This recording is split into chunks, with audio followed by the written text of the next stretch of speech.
Semana passada nós expusemos Eclesiastes 1, do versículo 12 ao 18, e hoje nós vamos expor o capítulo 2, do 1 ao 11. Eu sempre falo da importância, irmãos, da pregação expositiva, né? E de fato da importância da pregação lectio contínua, e hoje eu estou experimentando isso. Porque se a gente não expõe o texto, não fica no texto, nós provavelmente vamos pregar aquilo que está no nosso coração. A gente vai falar aquilo que a gente está sentindo no momento. Então é uma forma de preservação, o próprio texto é exposto, é ele quem vai falar à igreja. Então nós seguimos lectio contínuo, ou seja, versículo por versículo. Nós vamos expor hoje do capítulo 2, versículo 11, semana que vem nós vamos do 12 em diante. Então assim por diante, Deus vai falando à sua igreja. E Deus vai tratando a sua igreja de uma forma clara e objetiva e de uma forma mais ampla no conhecimento da Escritura. Hoje nós vamos pensar sobre a cegueira dos prazeres, como os prazeres desse mundo ele vai cegar o nosso entendimento, e como muitas vezes eu e você vamos vivendo à mercê, ou vamos vivendo aquém de uma vida cristã saudável, porque nós estamos entregues a muitos desejos que contaminam o nosso coração. Então eu quero pensar com você nessa noite sobre isso, sobre essa passagem da qual nós vamos expor, e se você puder e quiser se colocar de pé para nós lermos a palavra do Senhor, em nome de Jesus.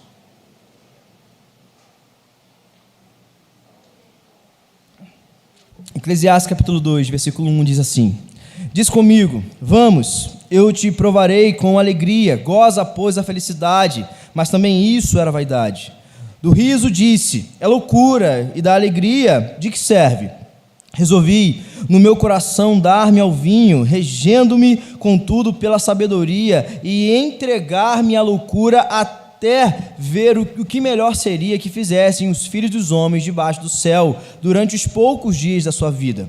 Empreendi grandes obras, edifiquei para mim casas, plantei para mim vinhas, fiz jardins e pomares para mim, e nesses plantei árvores frutíferas de toda espécie. Fiz para mim açudes, para regar com eles o bosque em que reverdeciam as árvores. Comprei servos e servas, e tive servos nascidos em casa. Também possuí bois e ovelhas, mais do que possuíram todos os que antes de mim vieram em Jerusalém. Amontoei também para mim prata e ouro, tesouros de reis e de províncias. Provi-me de cantores e cantoras, das delícias dos filhos dos homens, mulheres e mulheres. Entreguei-me e sobrepugi a todos que viveram antes de mim, engrandeci-me, e sobrepujei a todos que viveram antes de mim em Jerusalém. Perseverou também comigo a minha sabedoria. Versículo 10. Tudo quanto desejaram os meus olhos não lhes neguei, nem privei o coração de alegria alguma, pois eu me alegrava com todas as minhas fadigas, e isso era a recompensa de todas elas. Considerei todas as obras que fizeram as minhas mãos, como também o trabalho que eu com fadigas havia feito, e eis que tudo era vaidade, e corri atrás do vento, e nenhum proveito havia debaixo do sol. Pode estar sentado nesse momento, irmãos? Quero convidar você agora a orar, fazer aquela primeira oração, como nós sempre orientamos, você, o Senhor. Que Deus fale ao seu coração nesse momento. Então peça ao Espírito Santo que ministre na sua vida e nos ajude a entender e compreender a palavra de Deus, em nome de Jesus.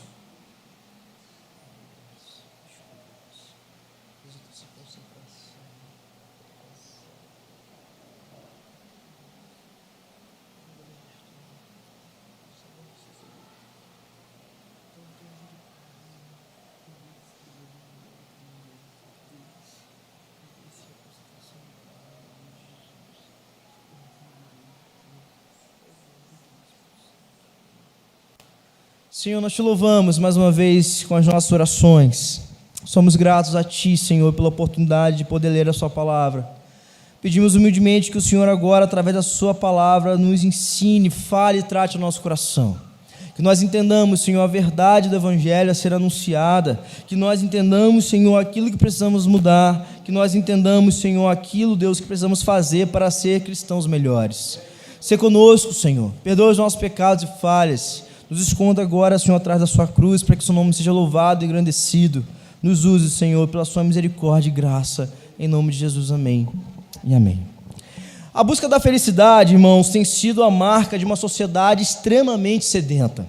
Sedenta por sorrir o tempo todo, sedenta por satisfação de qualquer ordem. Você pode perceber isso constantemente, porque nas redes sociais você vai compreender de que ninguém posta, na verdade, aquilo que está ruim. A gente sempre posta o que é bom. Então nós vivemos hoje numa sociedade extremamente sedenta por satisfação, extremamente sedenta por prazeres, extremamente sedenta por obter situações, obter coisas. Então, com esse coração voltado para a satisfação, foi onde no passado surgiu uma palavra, ou melhor dizendo, uma filosofia que foi sendo inculcada, que é chamado de hedonismo. O hedonismo surge na antiguidade e mais precisamente na transição da filosofia clássica para a filosofia helenística. Quem criou foi o filósofo grego Aristipo de Cirene. E ele acreditava, irmãos, quando ele criou essa palavrinha, quando ele criou essa filosofia, esse método, ele acreditava de que a busca pelo prazer era suficiente para satisfazer o seu coração diante da sociedade da qual você está inserido. Então, ele acreditava, assim como Aristóteles, que existia uma finalidade na vida humana. E a finalidade do ser humano era buscar algo que traga contentamento ao seu coração. E eu e você também vivemos assim. Nós constantemente buscamos contentamento, seja em qualquer situação. Nós vamos praticar certo esporte, precisamos gostar dele. Nós vamos fazer certas situações, precisamos sentir prazer. E essa é a afirmativa que esses homens trazem. Só que, com o caminhar da história, essa palavra foi entrando num contexto extremamente diferente, porque Aristipo começou a falar do prazer e começou a investir e ensinar as pessoas que o prazer carnal é o mais importante para satisfazer o seu coração. O hedonismo, então, de Aristipo era pura e simplesmente uma teoria que guiava a vida por meio de plena busca por prazer. Eu preciso encontrar alegria na minha vida, e a alegria na minha vida será encontrada quando eu encontrar o prazer da qual eu estou buscando. Então a busca pelo prazer, a satisfação pelos desejos pessoais são os principais objetivos da vida de muitas pessoas que vivem no hedonismo. Essa filosofia então coloca o prazer e o bem-estar pessoal como uma medida que é bom e valioso para a vida. Se você não sente prazer em certa situação, essas pessoas que vivem nessa filosofia garantem para você: se você não sente prazer, é porque não é bom para você. Mas quantas vezes, irmãos, seu pai e sua mãe disse para você fazer tal coisa que você não queria, e você sabia que era para o seu bem, mesmo que você não tinha prazer? Quando você era criança, por exemplo, que a sua mãe e seu pai falavam assim: vai para o quarto agora dormir, você ficava inquieto: não, eu não quero. Hoje é um prazer. Quando seu pai e sua mãe falam: come tudo, você comia com as lágrimas escorrendo. Hoje ninguém precisa mandar. É nisso que a gente vai parar e refletir, irmãos, sobre os prazeres que vai nos orientar naquilo que vai guiar o nosso coração. O hedonismo, então, irmãos, ele pode ser dividido em algumas vertentes, tanto ética como psicológica, aonde o ético vai apontar para a busca dentro do nosso coração do prazer, e o psicológico vai apontar para o contexto social, o prazer junto com a sociedade. Então, quando a gente olha para o hedonismo, a gente precisa entender de que, de fato, essa é uma característica que tem dominado a nossa sociedade, tem dominado os nossos corações. Os exemplos, por exemplo, hedonistas têm crescido de uma forma gritante no meio cristão, ou vou colocar aqui entre aspas, no meio gospel, porque os exemplos que gritam aos nossos ouvidos estão muito latentes no meio gospel. Cantores que fazem sucesso no meio gospel e logo em seguida saem. Suas argumentações são inúmeras, desde a opressão do mundo gospel ao explorar um novo mercado. Porque o prazer dessas pessoas, irmãos, não é a lei de Deus, mas é a lei dos homens. E o que nos deixa assustados são pessoas que diziam ser líderes espirituais, Pessoas que diziam e lideravam movimentos espirituais avivalistas no Brasil e hoje estão em cima de trio elétrico cantando músicas que vão contra as Escrituras. Mas a pessoa afirma: o prazer do meu coração. Outros, por exemplo, que você, talvez não vou dizer nomes aqui, mas você vai lembrar de alguém, por exemplo, que cresceu aí na TV, cantando demais, e hoje o seu prazer é mostrar um documento da qual trocou de nome, trocou de gênero. Esses são as pessoas do mundo gospel, que buscam o prazer constantemente, mas dizem servir a Deus. E a sociedade contemporânea, irmão, se encontra então nessa situação, no inferno de materialismo exacerbado, que procura uma satisfação plena em tudo que faz. Diante disso, John Piper, ele afirma que todos nós buscamos prazer em algo, pois essa é a natureza humana, como eu já mencionei. Só que John Piper fala que o cristão, quando olha para o prazer, precisa entender quem é a sua fonte de prazer. John Piper então fala de que o hedonismo que domina a sociedade precisa ser mudado por hedonismo cristão, que é o prazer na lei de Deus, o prazer em buscar o Senhor, o prazer em conhecer a Deus. Esse tem que ser o prazer do nosso coração.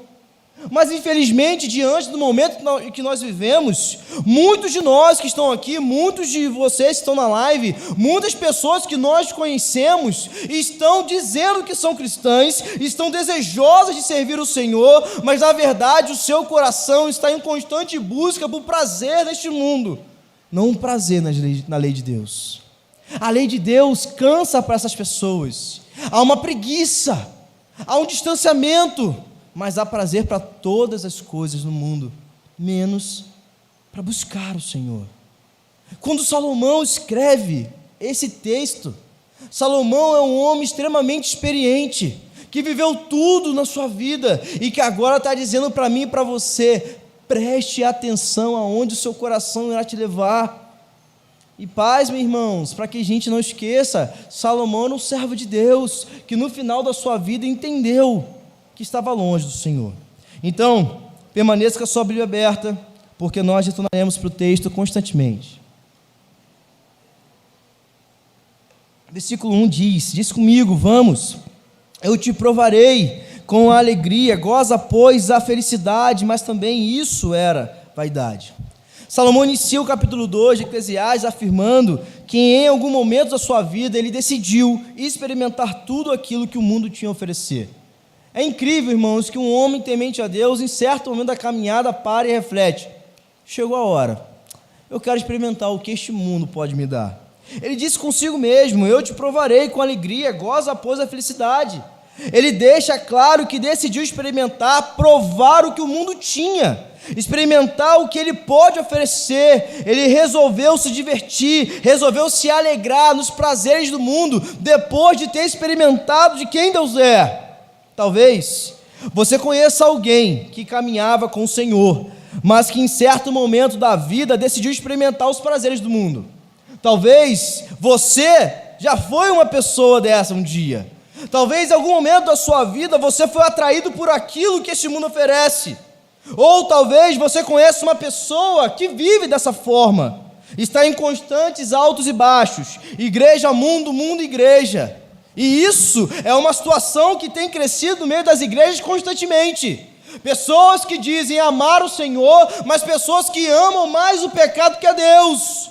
Logo, vive-se o prazer do mundo e não o prazer do Senhor. Talvez você nunca tenha tomado essa decisão, mas você um dia já pensou: rapaz, o que iria acontecer se eu fizesse isso?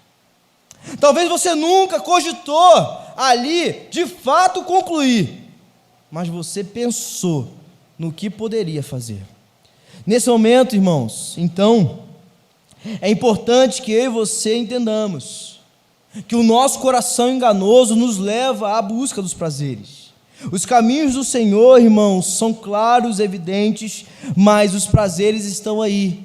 Só que às vezes o nosso coração é inclinado. Uma pergunta importante: por que o mundo nos atrai tanto? Por que que os prazeres do mundo dominam o nosso coração?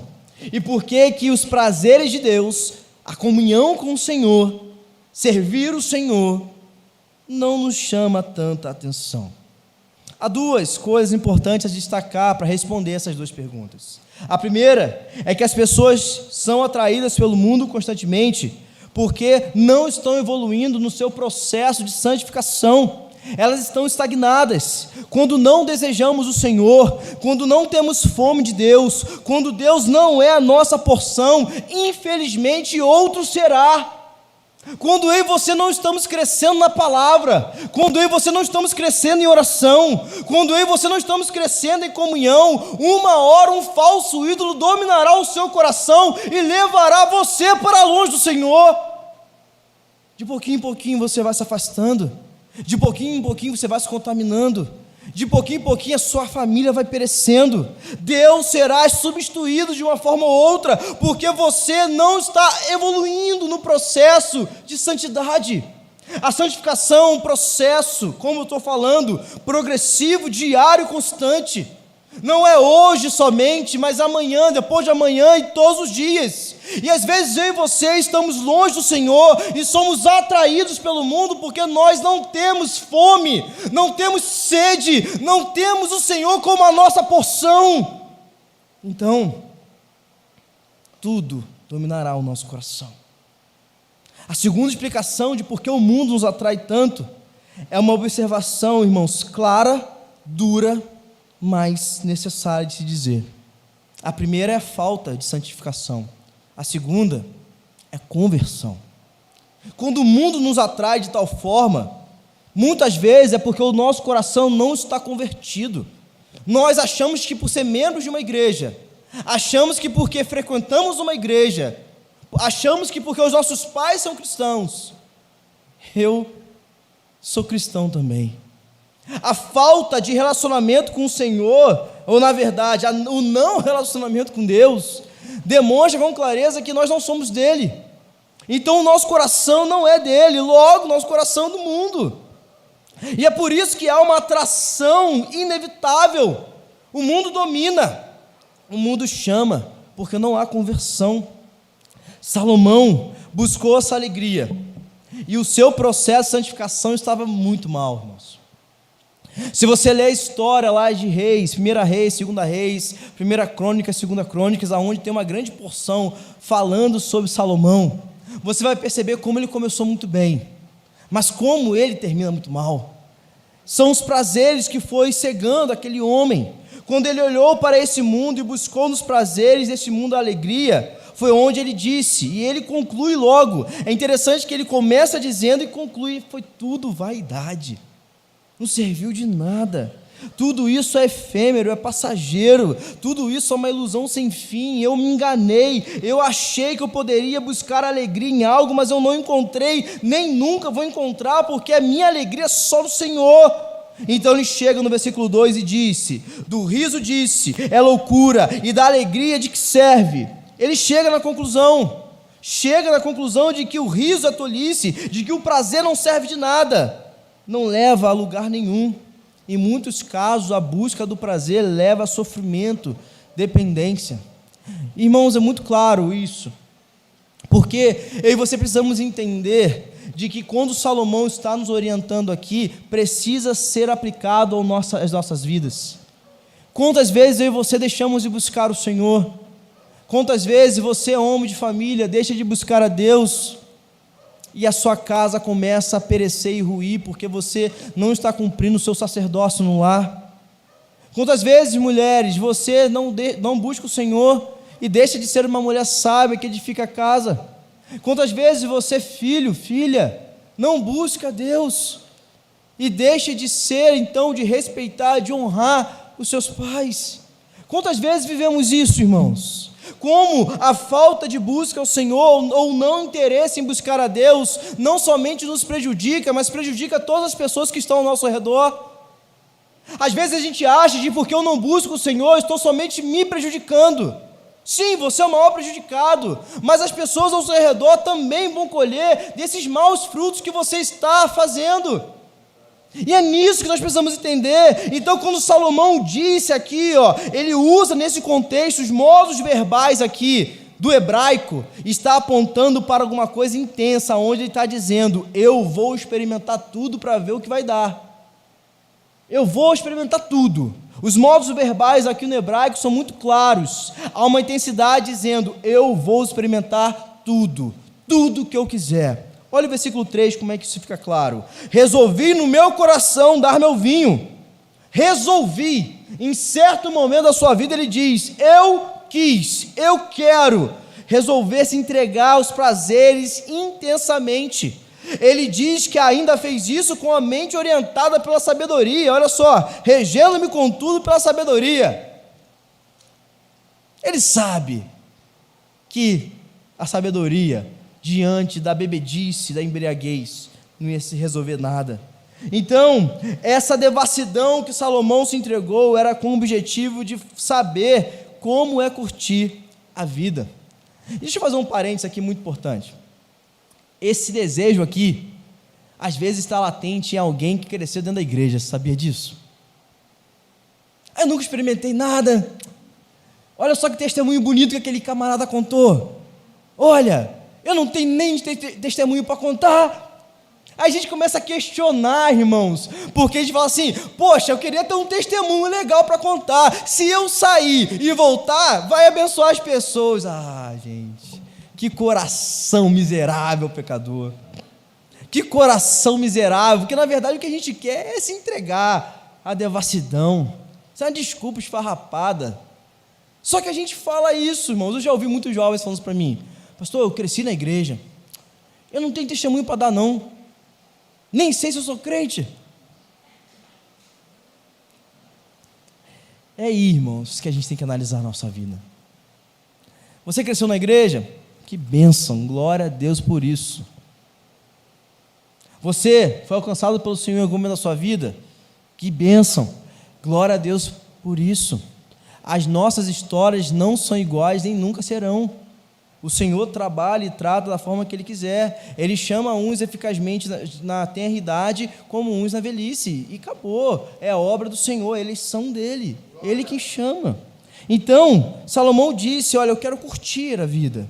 Como é usufruir das loucuras deste mundo, nesse breve tempo que nós temos aqui. Uma famosa frase, que muitos dizem: curta a vida, porque a vida é curta. São pessoas que não olham para algo além deste mundo, mas querem experimentar aqui. E uma frase, uma expressão, melhor dizendo, que eu sempre cito, porque me assusta quando eu vejo pessoas, por exemplo, tatuando essa frase, me deixa muito incomodado.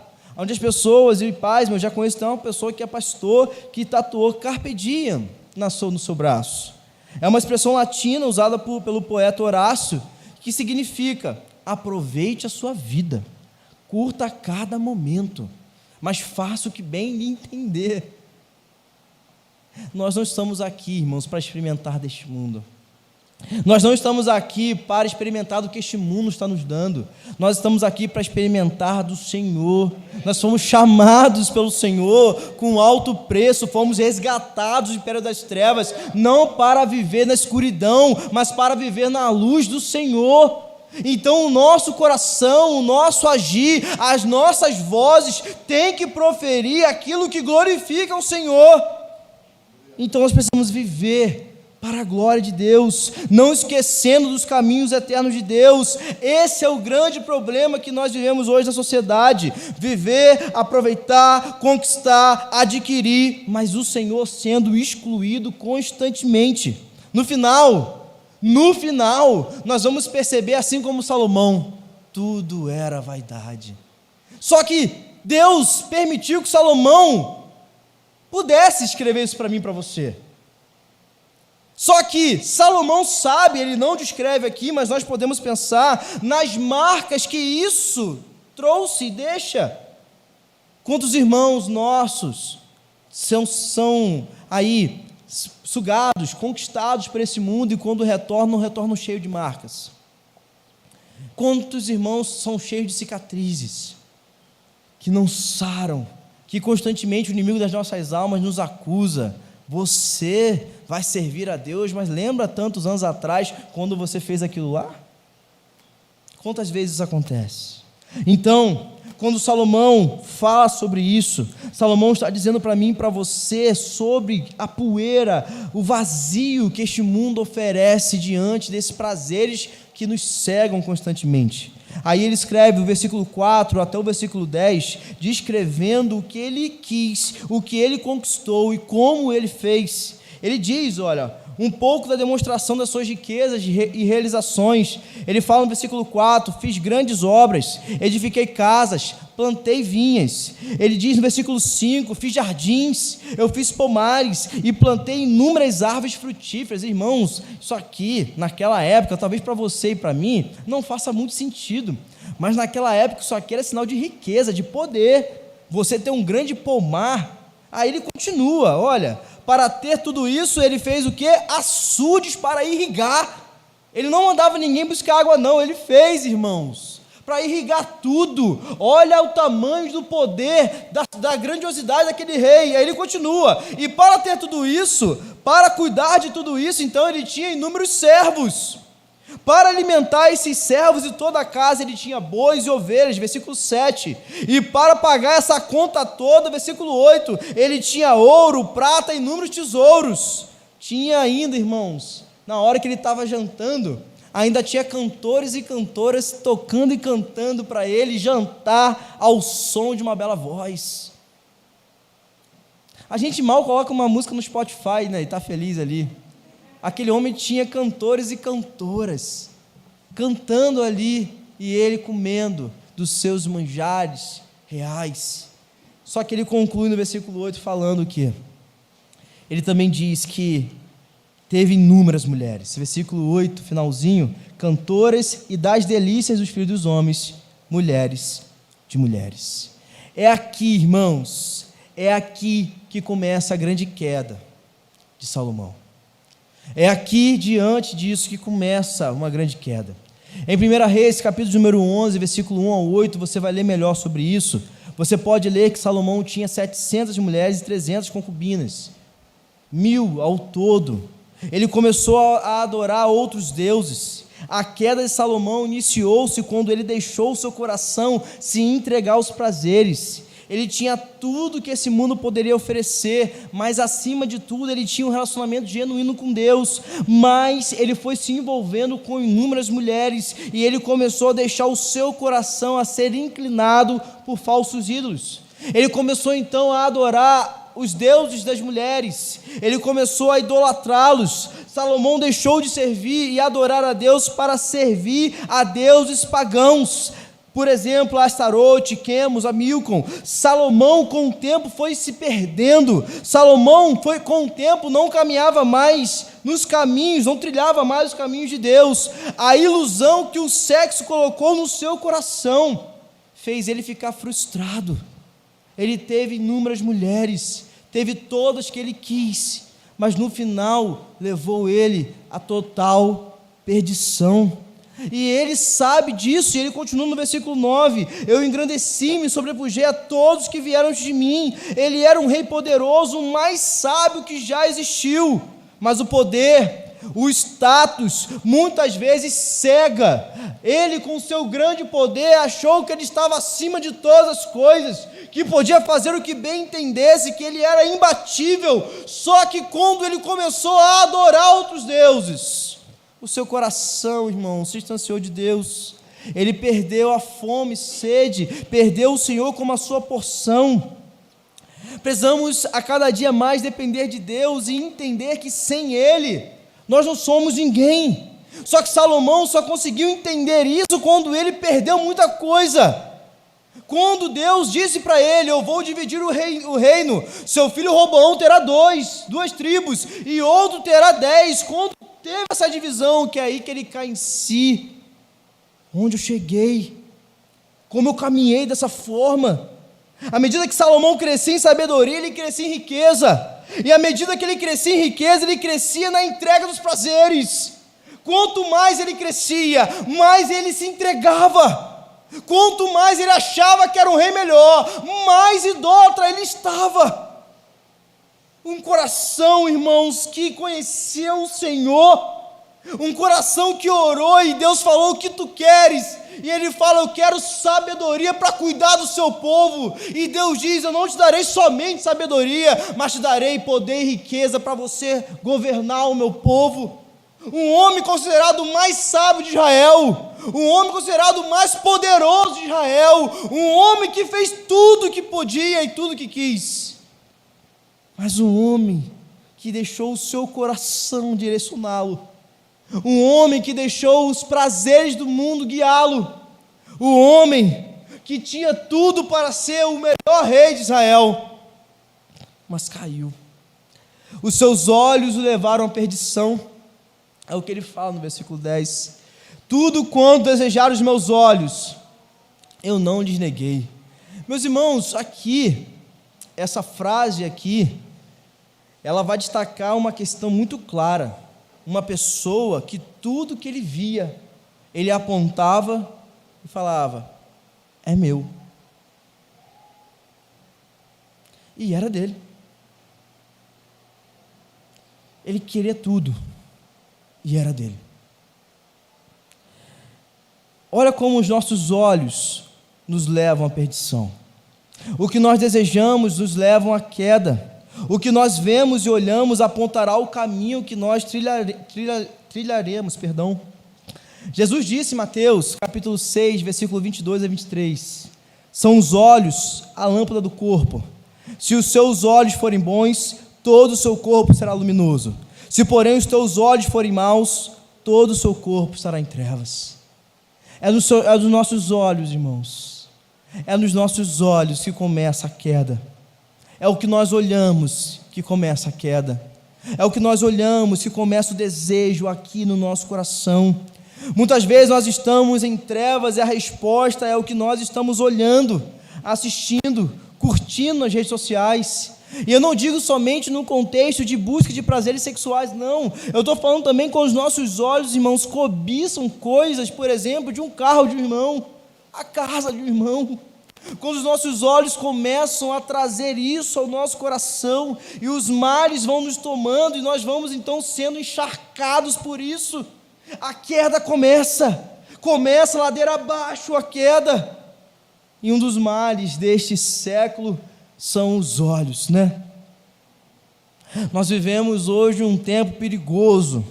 Um dos males, então, que tem crescido no meio de todos, e inclusive no meio da igreja do Senhor Jesus, é a pornografia, que está acabando com a humanidade, provendo inúmeras disfunções cerebrais e dependência, atrapalhando relacionamentos conjugais, impedindo as pessoas de conhecerem alguém por causa da sua dependência. Homens que simplesmente se entregam a esse tipo de vício, que ficam olhando constantemente e não buscam sua esposa. Mulheres que ficam se contaminando com isso e não buscam seu marido. E os olhos vão contaminando a alma, os olhos vão contaminando as pessoas. E olha que Salomão diz: tudo quanto desejar os meus olhos, eu não neguei. Se você falar essa frase de Salomão aqui, você estará em grande declínio e queda. Irmãos, é necessário que nós falemos isso, porque a igreja tem que falar sobre isso. Quantas vezes eu e você não estamos atentos ao que os nossos olhos estão nos direcionando? Quantas vezes eu e você não entendemos que a santidade começa nos mínimos detalhes? Quantas vezes eu e você não estamos percebendo, não estamos atentos que a santidade tem que ser e tem que começar nos mínimos detalhes? E todas as vezes que eu entendo isso, que eu leio sobre isso, eu me recordo, irmãos, de Jó, capítulo 31, versículo 1. Jó disse: fiz aliança com os meus olhos, como, pois, fixaria os meus olhos numa donzela? Jó diz: eu fiz aliança com os meus olhos, para que ele não me leve à queda, para que ele não me derrube. Se você tem dificuldade no seu olhar, faça uma aliança com os seus olhos e glorifique a Deus. Faça uma aliança com os seus olhos e glorifique o Senhor. Ele, Salomão, continua ainda vai na devassidão ainda muito maior. Ele continua: tudo quanto desejar os meus olhos eu não neguei, nem privei o coração de alegria alguma. Me entreguei aos prazeres, é o que ele está falando. pois eu me alegrava com todas as minhas fadigas, e isso era recompensa de todas elas. Era uma alegria fazer aquilo. Eu me sentia feliz com o meu trabalho, e essa era a minha recompensa, fazer tudo o que eu queria. As pessoas se recompensam diante de um esforço na semana como sinal de merecimento. Há umas situações que acontecem que muitos fazem isso, por exemplo, com comida. Trabalhei demais hoje, mereço um churrasco, com uma Coca-Cola gelada, com uma rodelinha de limão. Trabalhei muito a semana toda. Ei, vamos pedir uma pizza? Eu mereço. Nós buscamos esse tipo de alegria para satisfazer o nosso trabalho. E essa prova acontece, irmãos, no famoso sextou. As pessoas trabalham a semana toda e quando chegam na sexta-feira dizem: hoje sextou. Hoje é dia de alegria, como se os outros dias não fossem. Hoje é dia de curtir. Hoje é dia de descansar, de aproveitar depois de tanto trabalho. Hoje é dia de colocar o meu prazer na frente. A gente, como cristão, um adendo aqui, né, um parênteses. A gente não faz um sextou como eu estou falando aqui, né? Mas a gente pensa assim também às vezes. É nisso que Salomão fala. Olha que ele diz: pois eu me alegrava com todas as minhas fadigas, e isso era a recompensa de todas elas. Eu me recompensava. Então, quanto mais eu trabalhava, mais eu me recompensava. Quanto mais eu me cansava, mais eu me recompensava. E muitas vezes nós estamos assim. Muitas vezes nós achamos que a alegria, que o prazer deste mundo é suficiente diante de todo o trabalho que nós fizemos. Só que aí ele vai concluir, vai pensar e concluir da seguinte forma: considerei todas as obras que fizeram as minhas mãos, como também um trabalho que eu com fadigas havia feito, e eis que tudo era vaidade. É correr atrás do vento, e nenhum proveito havia debaixo do sol. Ele parece que joga um balde de água fria, né, irmãos? É isso mesmo. Parece que Salomão pega a gente, todo mundo olhando assim, vou curtir a vida. Ele pega um balde e faz assim, ó. Tudo é vaidade. Quando nós chegamos ao final de tudo, vamos perceber que tudo isso é vaidade. Salomão reconhece isso. Fiz tudo isso, no final percebi que não valeu de nada. Fiz tudo isso, não encontrei alegria nenhuma que eu procurava, não encontrei satisfação que tanto desejei. Não é nos prazeres deste mundo que a alegria será satisfeita, irmãos.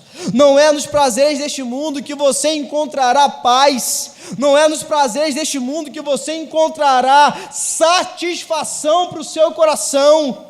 Só que o que o mundo diz, o que o inimigo das nossas almas prega, o que tudo que é ensinado na sociedade, nas redes sociais, nos jornais, nas emissoras é: curta porque a vida é curta. Só que não é isso, irmãos.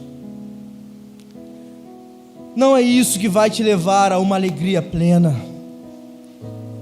Não é você experimentar, não é você curtir que vai te dar uma alegria abundante.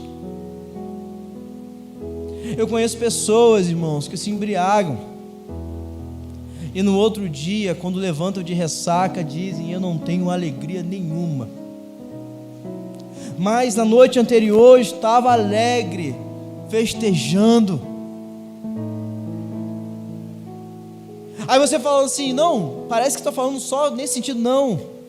Quantas vezes eu e você estamos assim, buscando neste mundo uma alegria que só o Senhor pode dar, buscando satisfazer o seu coração somente com aquilo que Deus pode fazer. Quantas vezes eu e você estamos assim, achando que aquilo que nos dá alegria, achando que aquilo que nós tanto buscamos, achando que aquilo que nós tanto queríamos e nós conseguimos agora é a nossa alegria. E vamos nos entregando, vamos vivendo essa rotina de falta de santidade, vamos vivendo essa rotina de falta de busca ao Senhor, prejudicando todos ao nosso redor, sem nos importar, porque o mais importante é que eu esteja alegre. Deus tem que ser a nossa porção. E eu quero concluir esse sermão com 3 pontos. Queria convidar você a se colocar de pé, se você puder.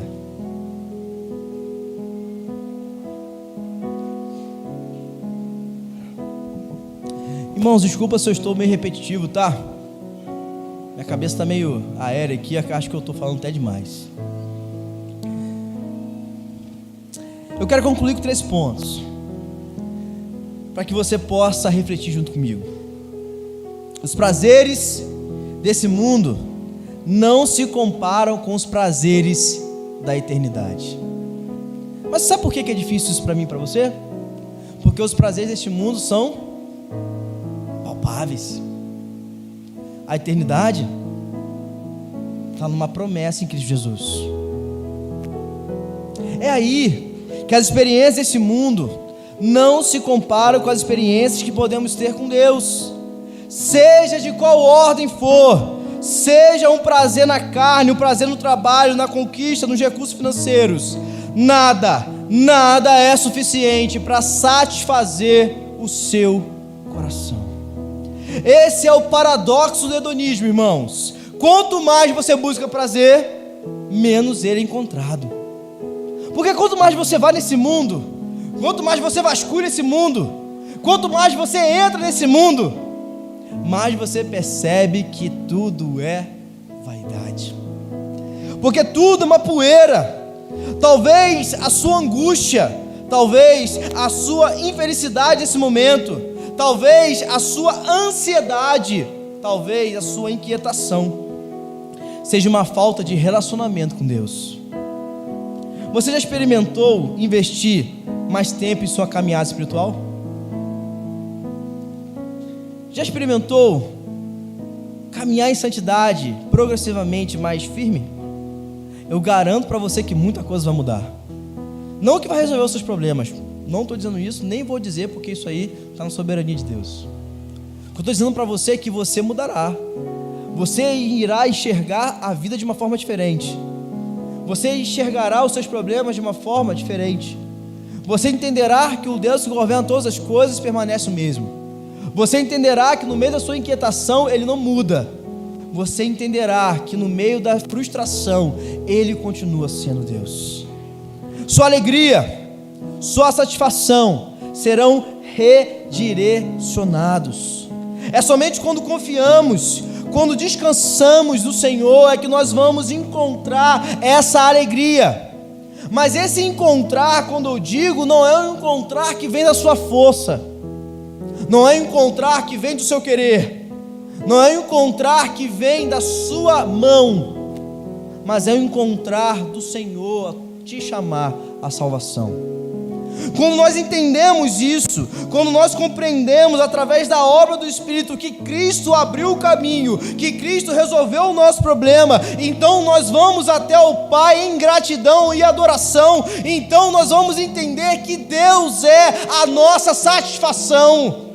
O Espírito Santo irá tratar em nosso ser através da obra de Cristo, nos ensinando a compreender que nada neste mundo é melhor que o nosso Deus. Nada neste mundo satisfará o nosso coração. O Espírito Santo, todas as vezes que nós estivermos nesse mundo desejosos de caminhar lá, o Espírito Santo irá puxar nossa orelha no seu grande amor e vai falar para você: ei, você tem um dono, você é selado, você precisa me buscar para redirecionar esse seu coração aí. Quantas vezes, né, Jackson, nós precisamos do redirecionamento de Deus? Quantas vezes, Helder, precisamos que Deus redirecione nosso coração? Quantas vezes precisamos? Quantas vezes precisamos, Mateus, que o Senhor fale com a gente? Quantas vezes precisamos que o Senhor dê um chacoalhão na gente? Só que eu e você, muitas vezes, no processo de santificação, estamos surdos. E deixa eu falar com você que esse vazio que está no seu coração só pode ser saciado em Deus. Essa angústia que você tem todas as vezes que você levanta, porque você trabalha, você conquista, você luta, você faz o que tem que fazer, mas nunca encontra alegria, é porque você está procurando na fonte errada. Você está indo no lugar errado. Você está com o seu coração no lugar errado. Você está com o seu coração na pessoa errada. Entender essa limitação é onde nos coloca aos pés da cruz do Rei. Você pode buscar, irmãos, mas não encontrará neste mundo. O fracasso do mundo será claro um dia em seu coração. Deus, na sua misericórdia, irá direcionar você. Se você é um eleito, você é dele até o último dia. Mas o Senhor, na sua misericórdia, irá direcionar você em algum momento da sua caminhada. Mas eu preciso te dizer algo. Às vezes, as marcas são inevitáveis. Às vezes, as consequências chegarão. Deus te perdoa, Deus guarda, Deus é misericordioso, mas inevitavelmente as marcas chegarão. E o Senhor está te alertando hoje para que você não sofra isso. O Senhor está te alertando hoje para que você não tenha esse tipo de cicatriz. O Senhor está te alertando hoje para que você entenda de que esse mundo não trará prazer a você. Só que se você permanecer do jeito que você está, um dia você colherá frutos ruins, que pode culminar até na sua casa, na sua família. Corra dos prazeres deste mundo e entenda que o Senhor é a sua porção. E para concluir, irmãos, aprenda com Salomão. Quando ele olhou para o prazer do mundo, quando ele buscou nos prazeres deste mundo a alegria, foi quando ele disse: eu me iludi, tudo é vaidade, tudo isso aqui é efêmero, tudo isso aqui é passageiro, tudo isso aqui é uma ilusão. Salomão disse: tudo é uma ilusão. Deus hoje está te dando mais uma oportunidade de entender que tudo é uma ilusão. Deus hoje está te dando mais uma oportunidade de retornar para os caminhos do Senhor, você que teve o coração atraído pelo mundo. O Senhor hoje está te chamando à salvação, você que nunca teve um encontro com Ele. Mas o Senhor está tratando o seu coração, demonstrando para você que se não for pela obra de Cristo Jesus na cruz do Calvário, salvando você, santificando você através do Espírito, você não encontrará alegria neste mundo. Você não irá encontrar satisfação. Você não encontrará aquilo que tanto o seu coração quer. Deus é a nossa porção. Não há nada melhor do que estar diante do nosso Deus. Você pode ter tudo neste mundo, você pode ter conquistado tudo neste mundo, mas se você não tem o Senhor como a sua porção, você não tem nada. O relacionamento com Deus é a nossa maior porção. Vivamos então nessa boa notícia do Evangelho. Vivamos então a entender de que esse mundo não pode mais nos dominar. Vivamos agora para entender de que o meu tempo é dele, a minha família é dele, o meu trabalho é dele, minha igreja é dele. Então, eu vivo para ele, eu vivo para ele. O Senhor é minha porção e é o que vai me dar alegria. O Senhor é a satisfação da minha alma. Você está insatisfeito hoje, meu irmão, minha irmã? Você está com vazio no seu coração? Você está com um buraco aí no seu coração? Você tem acordado todos os dias sem esperança? Eu sei o que é isso. Você tem acordado todo dia, às vezes não sabe o que é que está dominando o seu ser? A resposta é, irmãos, que você está procurando na fonte errada. O Senhor é a fonte. O Senhor é a porção. O Senhor é o nosso alvo.